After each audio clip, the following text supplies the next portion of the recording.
morning. We live in troubled times. The Russian war against Ukraine is still ongoing. We see that Russia is testing our resolve. So these are times where it is absolutely paramount that we have a common sense of urgency and unity to address these challenges. And therefore this informal European Council in Copenhagen comes just at the right time. We're going to discuss two topics. One is defense and the other one is Ukraine. On defense, my commission has prepared a scoping paper to discuss the direction of action, but also, for example, flagships like the drone wall. And if it comes to Ukraine, if we all agree that Ukraine is our first line of defense, we have to step up the military support for Ukraine. This is the reason why today we are disbursing 4 billion euros for Ukraine. 2 billion euros of that will be invested in drones. And we have to increase the pressure on Russia. And this is why I have proposed reparation loans for Ukraine on the basis of the immobilized Russian assets. We are not confiscating the assets, but we are taking the cash balances for loan to Ukraine. Ukraine has to pay back this loan if Russia pays reparations because the perpetrator has to be held accountable. This is my video update on this Wednesday afternoon, October the 1st. Happy Independence Day to the Republic of Cyprus. October the 1st, Cyprus got its independence in 1960. Let's talk about some news. And we are going to start things off with the meeting in Copenhagen, where EU leaders are getting together to discuss Russia, Russian drones, Russian frozen assets. It's all about Russia, Russia, Russia, Russia. That is what the EU leaders are in Copenhagen meeting to discuss what to do about the Putin. And yesterday I mentioned that before going to Copenhagen, Ursula von der Leyen said that she was going to be giving 2 billion euros to Zelensky. And this money was coming from the Russian frozen assets, but it would be offset by EU IOUs. And Europe was going to give, the EU was planning on giving 140 billion in total to Zelensky. So the 2 billion deducted from 140 billion means that Zelensky is now going to get 138 billion from the European Union. Well, make that 136 billion because today Ursula announced that she's not going to be giving 2 billion euros to Zelensky. She's going to double it and give him 4 billion euros. All of that money coming from the Russian frozen assets. So that was Ursula's big announcement at the Copenhagen summit. Politico sums up the summit in 3 words: money, money, money. That is what Politico is saying this summit of EU leaders is all about. Money, money, money. Give us your money, European Union citizens. Give us your money so we can protect you against Russian drones. What to do about the Russian frozen assets? What do we do about the Russian frozen assets? Money, money, money. Let's take those frozen assets and hand them over to the washing machine that is known as the Green Goblin, also known as Zelensky. 136 billion. Money, money, money. That is what it's all about, isn't it? That is what it is all about. The EU army, the EU military, IOUs of Russian frozen assets, scaring the bejeebers out of EU citizens with Russian drones. It's all about money, money. Politico just comes out with it, actually. They're not even trying to hide it anymore.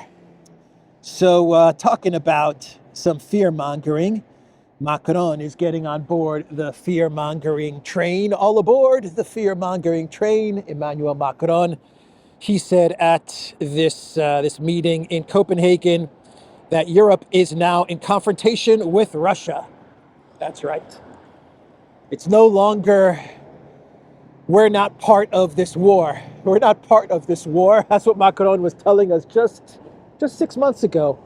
We're just helping Ukraine defend itself, but we're not at war with Russia. Donald Tusk yesterday said that we're at war with Russia. Now you have Macron coming along and saying it's a confrontation with Russia. Stunning and brave. Kaja Kallas said that Russia's airspace breaches are state-sponsored terrorism. We see Russia clearly escalating with the different type of incursions that they are doing, she said. The decoy drones trying to get shot down by Dutch F-16s, or was it an F-35 over Poland? Anyway, I think it was an F-35 actually. A Dutch F-35 tried to shoot down the Russian foam decoy drones with duct tape, and they ended up hitting a home in Poland as the decoy drone landed on a chicken coop. Right? Isn't that the story? Isn't that what happened? Well, according to Kaja Kallas, it's state-sponsored terrorism. Damn it, Netherlands, stop firing your missiles at foam decoy drones. Stop missing as you try to knock down foam decoy drones. Russia, state-sponsored terrorism. Now give us money. That is what Kaja Kallas said.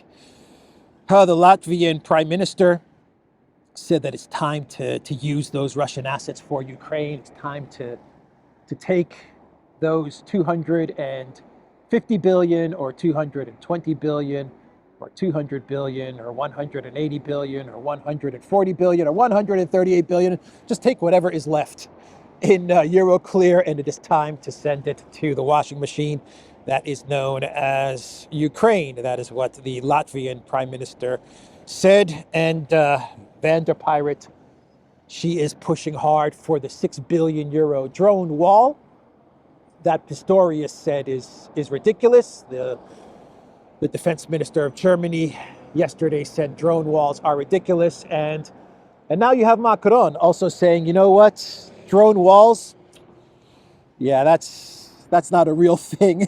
That is what Macron said. According to Politico, Macron is meh on VDL's drone wall. First Germany, now France. I said it yesterday, Ursula. You didn't cut Pistorius in on the 6 billion euro action. Looks like you didn't cut Macron in on the 6 billion euro action, the drone wall fund action. You got to cut these people in on the drone wall action, and never forget about 10% for the big guy. You always have to include the 10% for the big guy. So anyway, that is what Macron said about the drone wall. So we have the Valdai conference taking place in Russia, and Lavrov at Valdai, he talked about the Tomahawks, and he said that if Tomahawks are given to Ukraine, that would be a surprise to him and to Russia. But he also said that the Tomahawk would be a serious escalation. But he kind of brushed it off. That's the impression that I got from Lavrov's statement. Giving Tomahawks to Ukraine, he said, would really surprise the Russian Federation. Don't be surprised if Kellogg convinces Trump to send a couple of Tomahawks to Ukraine. Not that they would change anything with regards to the trajectory of the conflict on the front lines in Ukraine, but of course you would have to treat those Tomahawks as a nuclear escalation. So you should take it seriously, and do not be surprised at the recklessness and stupidity of the leaders in the collective West. Putin is going to speak at the Valdai tomorrow, and according to Peskov and the Kremlin, it's going to be a big speech from the Russian president. Peskov said that Putin's going to focus on multipolarity. So we await Putin's big speech at the Valdai tomorrow. Let's now go to another conference that is taking place in Warsaw, or I believe it's wrapping up today. The Warsaw Security Forum is what it's called. And all the smart people were at the Warsaw Security Forum. We had Keith Kellogg speaking at the Warsaw Security Forum. We had the former CEO of NATO, Jens Stoltenberg, speaking at the Warsaw Security Forum. And then we had the genius, former UK Defense Minister, none other than Ben Wallace, speaking at this forum. Did you guys know that Stoltenberg is writing his memoirs? He's coming out with a book. That's going to be a page turner, huh? Stoltenberg's memoirs. Oh boy. Yeah, I'm definitely going to buy that one. No doubt about it. After I'm done reading Kamala's book, the next book that I'm going to read is John Stoltenberg's memoirs. Oh man. Anyway, that's how he's going to get rewarded. He's already, I believe he's the finance minister, isn't he? So he's the finance minister, and he's going to also get rewarded with a book deal, right? That's how it works in the collective West. Job well done, Stoltenberg. Now let's write your memoirs and reward you for the escalation with Russia. Anyway, let's start off the Warsaw Security Forum with Keith Kellogg, who said that he knows, he has a feeling, he said, that Vladimir Putin knows he cannot win. That's Keith Kellogg's feeling. He has a hunch. Vladimir Putin, deep down inside, Kellogg said, knows that he cannot win the conflict in Ukraine. Yep, President Trump, you better listen to Keith Kellogg's hunch, his feelings. Listen to the power that is Keith Kellogg, to the instinct that is Keith Kellogg, U.S. President Trump. He knows what he's talking about when he says that he has a hunch that Putin, deep down inside, knows he cannot win in Ukraine. Then you better take that hunch seriously, U.S. President Trump. Keith Kellogg also said that the Tomahawks will be the game changer. From what I understand, and I was not in the meeting, from what I understand, reading the public reports, is that issue of Tomahawk missiles to Ukraine was brought up by President Zelensky to President Trump at the UN General Assembly last week in New York City. There's been no comment either, yes, it's going to happen, or no, it's going to happen. The acknowledgement from, again, in the public reports is they were asked for. That is obviously something that has been picked up by the world press, obviously picked up by the Russians as well, simply because of the capability and the capacity of the weapon system. The weapon system is, in fact, by itself, to me, it's a game changer, only because how good it is, and somebody who's seen it used multiple times in multiple conflicts. So, introducing the concept of a game-changing weapon. Why did the collective West not think about this over the past 3-4 years of the conflict with Russia. A game-changing weapon. What a great idea from Kellogg, huh? It's simple, elegant, yet powerful, decisive. A game-changing weapon. If only the collective West, if only the Biden administration had someone like Keith Kellogg to introduce the concept of a game-changing weapon, huh? So there you have it. Kellogg doing what he does best, winning wars. The game-changing weapon, the Tomahawk missile. Biden was saddled with Sullivan and Blinken and Austin. They could have never come up with the concept of a game-changing weapon. They can't think in the dimensions that Keith Kellogg thinks in. So anyway, that is what Kellogg said. The game-changing weapon, folks, the Tomahawk missile. And so let's get to Stoltenberg. Stoltenberg, the former CEO of NATO. The current CEO of NATO is none other than Mark Rutte. But Stoltenberg is back, and he's bad and better than ever. Stoltenberg is telling citizens of the European Union to give up their money to Project Ukraine, to allow their countries to cut back on social services, on healthcare, on education, and to take the money that is being saved from cutting back on all of these services and hand it over to Ukraine, because according to Stoltenberg, he's addressing the citizens of the European Union. He's addressing me.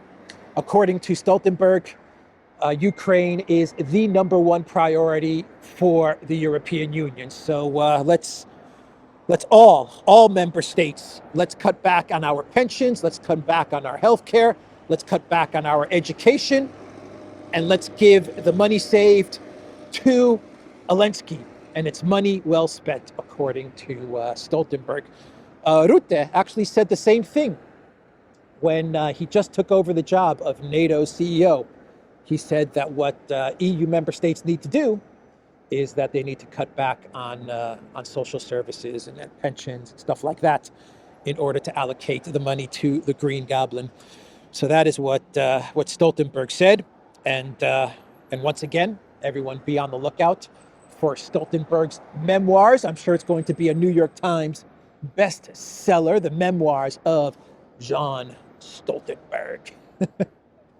And we wrap things up with the amazing, unstoppable force of nature known as the former UK Defense Minister, Ben Wallace, who told the audience in Warsaw that the goal of the collective West should be to make Crimea uninhabitable. That's what he said. Make Crimea uninhabitable. And he said that what needs to happen is that the collective West needs to take out the Kerch Bridge. That is what Ben Wallace said. We have to help Ukraine have the long-range capabilities to make Crimea unviable. We need to choke the life out of Crimea, Wallace said. If it is not inhabitable or not possible for it to function, I think if we do that, Putin will suddenly realize he's got something to lose. And of course, Ben Wallace is talking about long-range missiles, Storm Shadow, Scalps. He's talking about Tomahawks, because Tomahawks are the game-changing weapon. So The Guardian is reporting that the European Union has another plan in place. And this is a good plan. This may be the EU's best plan to date, actually. They are putting together a plan to court none other than Belarus is Lukashenko. Yeah, according to The Guardian, the EU is kicking around the idea of rapprochement with Lukashenko.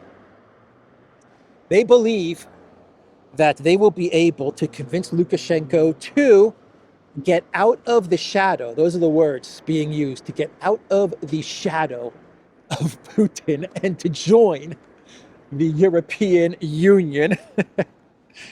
Get out of the shadow of Putin and step into the shadow of von der Leyen. Sounds like a good deal, huh? Really good deal. Oh, man, I think Lukashenko is going to stay put. The last time Lukashenko flirted with good relations with the European Union, what did the European Union do? It tried to coup d'etat him in 2020. Remember when Lukashenko decided that the strategy for Belarus was to have good relations with Russia, but also have good relations with the European Union and play them off against one another? Yeah, the European Union said, it's time to coup d'etat you, Lukashenko. Yeah, I think he's going to stay put under under Putin's shadow with some nice orezhniks to boot. Oh, man. So Orban, he replied to Donald Tusk, who said yesterday that the West is at war with Russia. And here is what Orban posted on X. Dear Donald Tusk, you may think that you are at war with Russia, but Hungary is not. Neither is the European Union. You are playing a dangerous game with the lives and security of millions of Europeans. This is very bad. Another warning from Orban. Will Donald Tusk listen to it? Nope. Will Europe listen to Orban's warnings? No.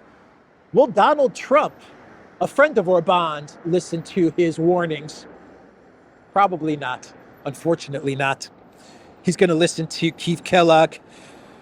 Orban also said that what we're seeing in the West, the escalation of the rhetoric, the war escalation rhetoric, the drones, the false flags, the Russian MiGs that allegedly flew over Estonian airspace for 12 minutes. Orban said it's all about resources. In other words, the escalation from the West is all about money. Here is what Orban said. The situation is clear. The West speaks of defending Ukraine, but in reality, it is an imperialist grab for land, resources, and money. The unfortunate Ukrainian people are being plundered, while those pushing the war cloak exploitation in the guise of protection. Let there be no illusion. This is about power and profit. Very true, Viktor Orban. Very true.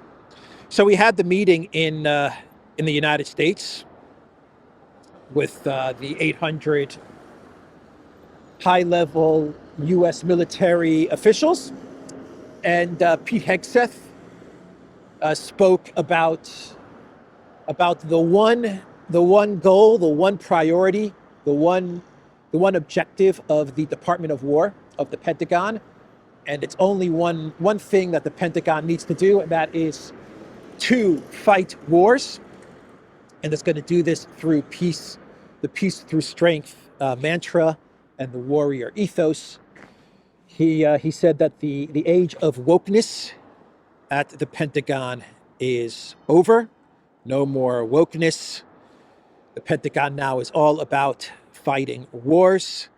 And he said if any country dares to test the Department of War, then FAFO, F around and F out. F out, find out. F around and find out. You see, I'm not up to date with the lingo of the cool kids. F around and find out, said Pete Hegseth. He talked a lot about the U.S. preparing for war, but a lot of people are kind of scratching their heads, wondering which war are you talking about? Not what war are you talking about, but which war are you talking about? Are you talking about the war in Ukraine? Are you talking about the upcoming war with Iran, where we are getting a lot of reports about U.S. military assets being sent towards Iran? A lot of credible reports are documenting an uptick in U.S. military assets heading towards the Middle East. Are you talking about that war? Are you talking about some sort of a war in Venezuela, some sort of a regime change decapitation operation in Venezuela, where we are also getting a lot of chatter about the Trump administration taking some sort of action against Venezuela, and making it out as if they're going after drug traffickers, and the big drug trafficker, the leader of the drug trafficking, Maduro. That's what they're going to say the operation is about. But we are getting a lot of rumors which are saying that the Trump administration is gearing up for something in Venezuela. What war is the Pentagon preparing for, Mr. Pete Hegseth? We're going to probably find out fairly soon, I imagine. Trump, he spoke at this get-together of top military officials. He talked about how the U.S. was under an invasion from within, not different than a foreign enemy, but more difficult in many ways because they don't wear uniforms. And then Trump also talked about submarines. He was meandering, wandering around a lot with his speech yesterday. It was hard to get an understanding as to what the theme of Trump's speech was, but he shifted his focus on U.S. weapons. The United States having the most nukes, the best nukes, the most beautiful nukes, better than Russia, better than China. He talked about U.S. submarines and how the United States is 25 years ahead of Russia and China, but he said that Russia is number 2 when it comes to submarines. China is number 3, but catching up very quickly. But he said they're nowhere close to what the U.S. has. And then he talked about how he sent subs close to Russia because Russia tried to intimidate the U.S. a little. And I sent there to the Russian shores a submarine, a nuclear submarine. It is the deadliest weapon ever created. First of all, it is impossible to detect. No way. We are 25 years ahead of Russia and China in the field of submarines. Russia, by the way, is second in terms of submarine level. China is third, but quickly catching up.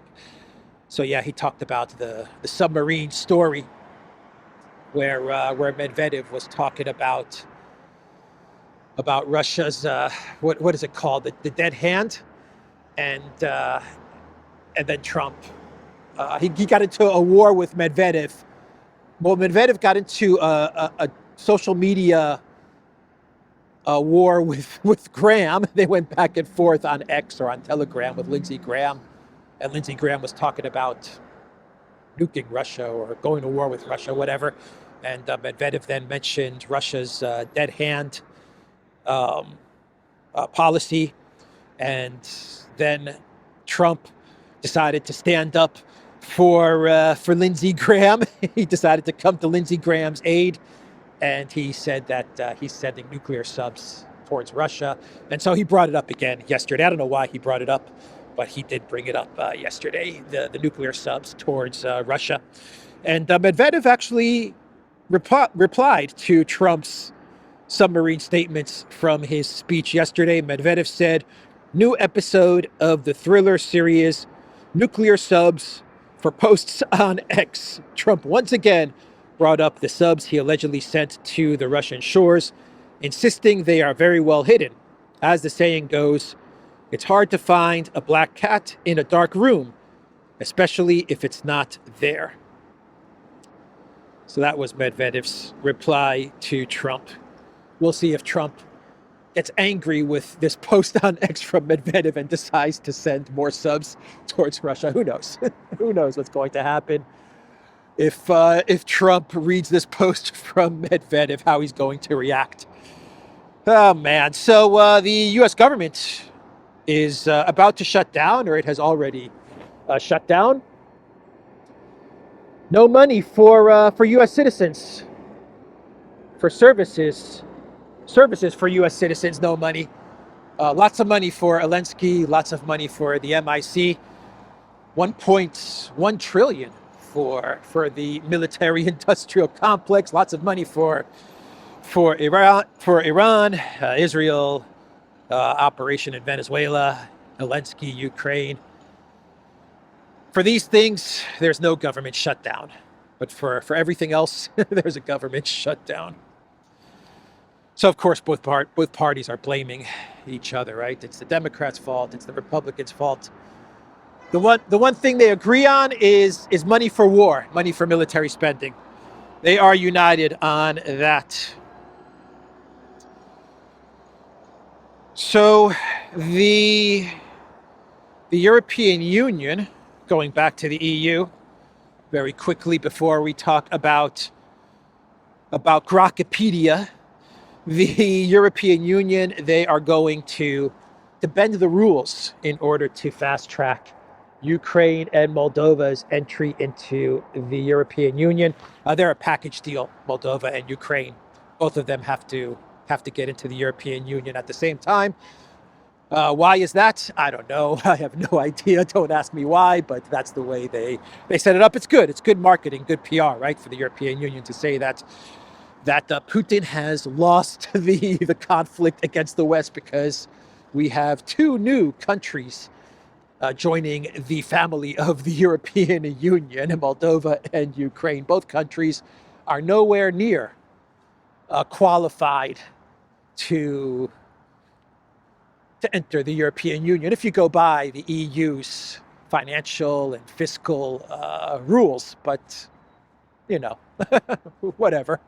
It's not about economics anymore, the European Union. It's a geopolitical project. It's a war project, as Orban said yesterday. So they're going to fast track Moldova and Ukraine.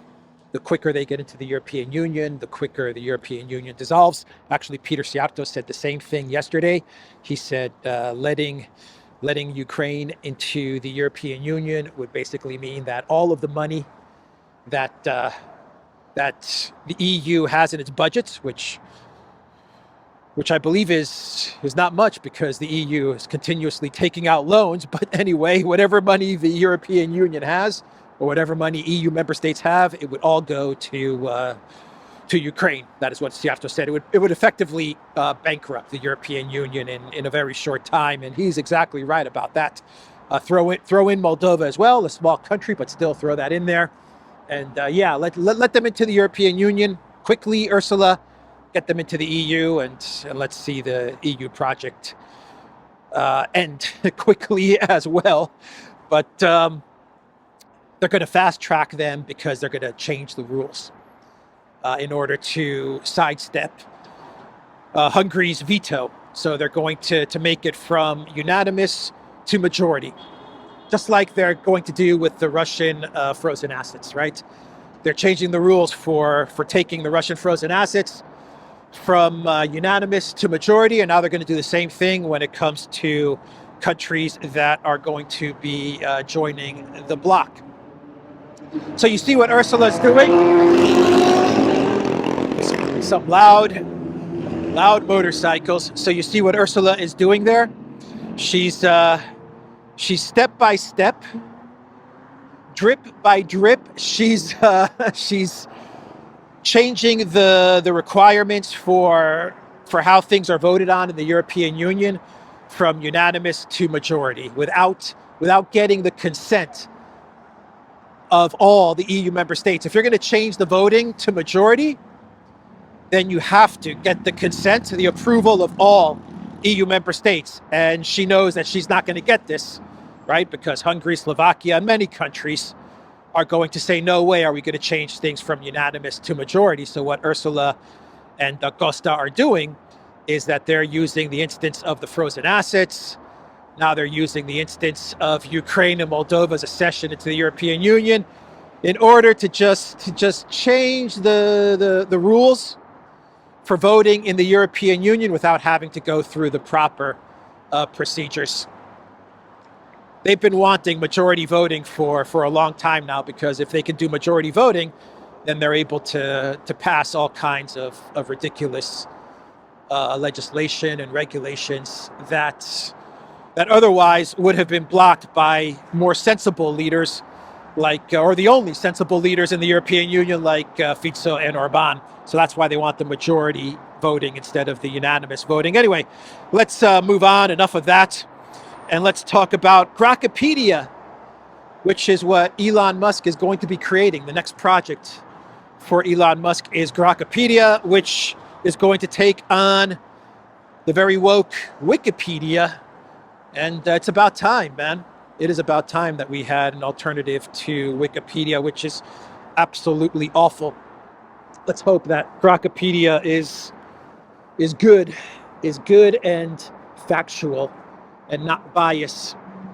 So Elon Musk announced that yesterday. We are building Grokopedia at XAI. Will be a massive improvement over Wikipedia. Frankly, it is necessary step towards the XAI goal of understanding the universe. All right, let's do a clown world and we can wrap this video up here on the walking on the Sadovaya. And we'll start off today's clown world with Estonia. Let's start off with Estonia. And there was a parliament member from Estonia speaking at the Warsaw Security Forum. And he said that we, including Estonia, we are capable of sinking the entire Russian fleet alone. Okay, so he's talking about Estonia, just Estonia. We, as Estonia, are capable of sinking the entire Russian fleet alone. He said Estonia has the capabilities to sink Russian ships in the Baltic. All right, Estonia. Let's see what you got. Since you can do it alone and you don't need any other countries to help you out, including the United States, you don't need the US to have your back, then what are you waiting for, I guess? I don't know what to say. If Estonia thinks they can go it alone and take on Russia and sink the entire Russian fleet, no need for the US to have their back, to protect them, then all right. That's Estonia for you.